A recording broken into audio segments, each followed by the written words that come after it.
Chào các bạn, chào mừng các bạn đã quay trở lại với kênh Nhịp Sống Nước Nga DT, chúc các bạn một ngày vui vẻ. Các bạn thân mến, đến với thành phố Saint Petersburg của Liên bang Nga, điểm dừng chân tiếp theo mà các bạn ghé thăm, đó chính là nhà thờ Chúa Cứu Thế trên máu đổ. Tên gọi phổ biến nhất của nhà thờ này là nhà thờ xây trên máu đổ. Sở dĩ có tên gọi này là vì nhà thờ Chúa Cứu Thế ở Saint Petersburg được xây dựng vào cuối thế kỷ 19 đầu thế kỷ 20, trên chính nơi Nga Hoàng Alexander II bị thương trong một cuộc tấn công năm 1881. Các viên đá lát đường và đoạn lan can sắt, nơi Nga Hoàng Alexander II ngã xuống, hiện vẫn được bảo tồn bên trong nhà thờ. Chính vì vậy mà nhà thờ này có một vị trí khá đặc biệt trong lòng mỗi người dân nơi đây và trong toàn bộ người dân Nga. Vào năm 1881, trong triều đại do Nga Hoàng Alexander II trị vì, trong nước xảy ra nhiều biến cố, các tổ chức tà đạo nổi lên và tìm cách ám sát Nga Hoàng Alexander II. Mọi động tĩnh hoạt động của hoàng đế đều bị theo dõi. Trong một lần, đoàn xe của Nga Hoàng đi dọc theo bờ kè kênh Kathezin, một tên khủng bố đã ném quả bom đầu tiên. Vụ nổ đã khiến một số người bị thương. Bức ngăn phía sau của cỗ xe của Nga Hoàng bị hư hại, nhưng bản thân nhà vua không bị thương. Hoàng đế Alexander II đã từ chối rời khỏi hiện trường. Ông ở lại ra lệnh giúp đỡ những người bị thương, ra lệnh bắt giữ tên khủng bố. Nhưng sau đó, khi đang quay trở lại xe ngựa của mình, thì vụ nổ thứ hai xảy ra. Một quả bom đã ném ngay dưới chân hoàng đế. Alexander II bị thương chảy nhiều máu, ông được đưa vào một chiếc xe trượt tuyết và đưa đến cung điện mùa đông. Do vết thương quá nặng, ông qua đời vào buổi chiều hôm đó. Nước Nga bàng hoàng trước sự kiện bi thảm này. Nơi xảy ra thảm kịch đã trở thành một nơi hành hương, nơi cầu nguyện cho linh hồn của Sa Hoàng. Vài năm sau, tại nơi xảy ra vết thương chí mạng của hoàng đế, một nhà tưởng niệm sự phục sinh của Chúa Kitô trên máu đã được xây dựng để tưởng nhớ các nạn nhân và Nga Hoàng. Vị hoàng đế mới, con trai của người quá cố, Alexander III muốn xây dựng không phải đơn giản chỉ là một nhà nguyện, mà phải là một nhà thờ thực sự. Một cuộc thi thiết kế đã được công bố để xây dựng một nhà thờ trên chính tại địa điểm đã xảy ra thảm kịch. Các kiến trúc sư nổi bật nhất của Saint Petersburg đã tham gia cuộc thi để tạo ra dự án nhà thờ. Phải trải qua nhiều cuộc thi do không làm vừa lòng Nga Hoàng Alexander III, dự án cuối cùng được phê duyệt vào năm 1887 và quá trình xây dựng bắt đầu. Viên đá đầu tiên xây dựng nhà thờ do đích thân Hoàng đế Alexander III đặt. Trước đó, các phiến đá granite và một phần vỉa hè lát đá cuội có nhuốm máu của Alexander II đã được lấy ra, đặt vào trong hộp và chuyển đến nhà nguyện trên quảng trường Konyushennaya. Khi nhà thờ hoàn thành, tất cả di vật này lại được chuyển về và đặt tại một vị trí trang trọng ngay bên trong nhà thờ. Thánh đường được xây dựng trong 24 năm mới hoàn thành. Nhà thờ xây trên máu đổ được xây dựng theo phong cách Nga cổ. Có 9 mái vòm với kiến trúc độc đáo và trang trí cầu kỳ bằng các mảnh ghép, tạo nên sự độc đáo nổi bật cho nhà thờ. Với phong cách trang trí đặc trưng như vậy, bạn không thể tìm thấy ở bất cứ nhà thờ nào khác. Nhà thờ có hình dạng không đối xứng, kéo dài theo hướng trục đông tây. Phía đông của nhà thờ được xây 3 hậu đường của bàn thờ, một ở giữa và 2 ở hai bên, với mái vòm bằng đồng mạ vàng. Về phía tây có tháp chuông hình trụ với mái vòm khổng lồ. Cửa ra vào nằm ở các góc tây bắc và tây nam của tòa nhà. Phần chân đế của nhà thờ được ốp đá hoa cương lấy từ mỏ đá Séc-đô-bôn. Trên các bức tường được gắn 20 tấm bia bằng đá hoa cương đỏ sẫm, được khắc chữ mạ vàng, kể về sự nghiệp của Nga Hoàng Alexander II. Biểu tượng của các thành phố, các tỉnh và các huyện nằm trên 3 mặt của tháp chuông cũng đều là những bức tranh ghép. Giữa hiên nhà thờ là một cây thánh giá, cũng được khảm. Ở trên là đại bàng 2 đầu. Tổng diện tích tranh khảm ở các bức tường là 400 mét vuông. Mái vòm lớn nhất của nhà thờ được phủ men màu có hình củ hành. Toàn bộ chuông, cái lớn nhất nặng 500 kg được đúc ở Phần Lan. Mặc dù được xây dựng để mãi mãi ghi nhớ một sự kiện bi thảm trong lịch sử nước Nga, nhưng nhà thờ có 9 mái vòm này lại hết sức quyến rũ với vẻ đẹp rực rỡ, đầy màu sắc của nó.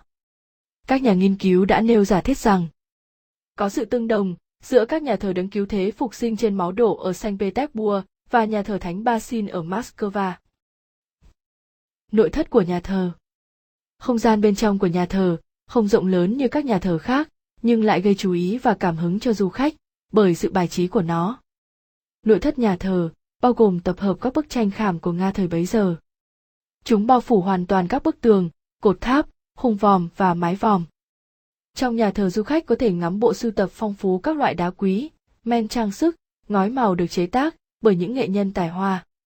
Các đồ trang trí trong nhà thờ là sản phẩm của các nghệ nhân từ các xưởng khắc đá của Ekaterinburg, Colivan và Peterhof.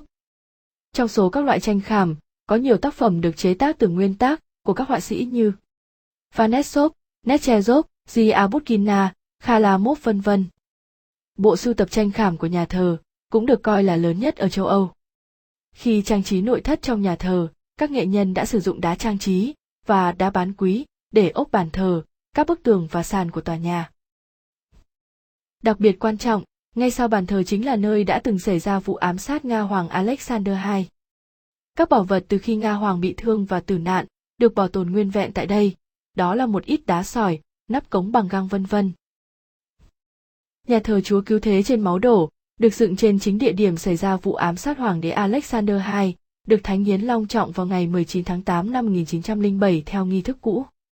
Lễ thánh hiến có sự tham dự của Hoàng đế Nga cuối cùng là Nicholas II và Hoàng hậu, cả hai hiện đã được phong thánh. Sau cách mạng tháng 10, cũng giống như nhiều nhà thờ khác trên toàn nước Nga, nhà nước vô sản không ủng hộ các tín ngưỡng tôn giáo, nên nhiều bức tranh, vật dụng của nhà thờ bị trộm cắp hoặc tháo dỡ. Ngày 30 tháng 11 năm 1930, Đoàn Chủ tịch Ban chấp hành Trung ương toàn Nga đã thông qua nghị quyết phá bỏ nhà thờ Chúa Cứu Thế trên máu đổ. Vào tháng 1 năm 1931, tất cả 14 chiếc chuông nhà thờ đã bị tháo dỡ. Vì vậy nhà thờ được sử dụng làm nhà kho. Trong thời gian Leningrad bị phong tỏa, nhà thờ đã bị hư hại nặng nề do pháo kích của quân Đức. Một quả đạn pháo lớn đã bắn trúng mái vòm chính của nhà thờ, nhưng may mắn không phát nổ và nằm ở trên mái vòm trong suốt gần 20 năm. Vào năm 1961, đặc công Nga Viktor Demidov đã mạo hiểm mang sống của mình để vô hiệu hóa nó. Một thời điểm quan trọng khác quyết định số phận của nhà thờ, đó là vào năm 1956, chính quyền thành phố một lần nữa quyết định phá rỡ nhà thờ, với lý do để xây dựng một con đường đi qua đây. Nhưng do khó khăn về tài chính, nên dự án không được thực hiện. Chỉ đến năm 1968, nhà thờ mới được thanh tra nhà nước về bảo vệ di tích thuộc Sở Quy hoạch và Kiến trúc Chính phủ, quy hoạch và bảo tồn. Vào năm 1971, việc trùng tu nhà thờ được bắt đầu. Nếu nhà thờ được xây dựng trong 24 năm, thì công việc trùng tu kéo dài tới 27 năm và hoàn thành vào năm 1997. Vào ngày 19 tháng 8 năm 1997, nhà thờ chính thức mở cửa như một bảo tàng. Những bí ẩn về nhà thờ Chúa Cứu Thế trên máu đổ. Có nhiều câu chuyện lý thú liên quan đến nhà thờ Chúa Cứu Thế trên máu đổ. Người ta cho rằng nhà thờ này có mối quan hệ mật thiết với vị hoàng đế Alexander đệ nhị. Đó là Nga Hoàng Alexander II sinh năm 1818 và qua đời năm 1881, thì chiều cao mái vòm lớn của nhà thờ là 81 mét, còn chiều cao của mái vòm thứ hai là 63 mét. Con số này trùng với tuổi thọ của ông là 63 tuổi.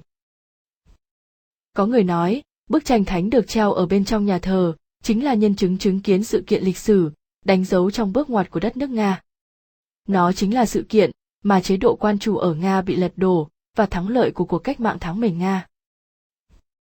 Trong thời kỳ Xô Viết, nhà thờ được dự kiến sẽ phục chế trong 5 năm, thế nhưng nó đã bị kéo dài và duy trì tận vài thập kỷ, và người ta cho rằng khi nào Liên Xô tan rã thì cũng sẽ là lúc giàn giáo của nhà thờ được tháo xuống, và rồi điều đó cũng trở thành sự thật diễn ra vào năm 1991.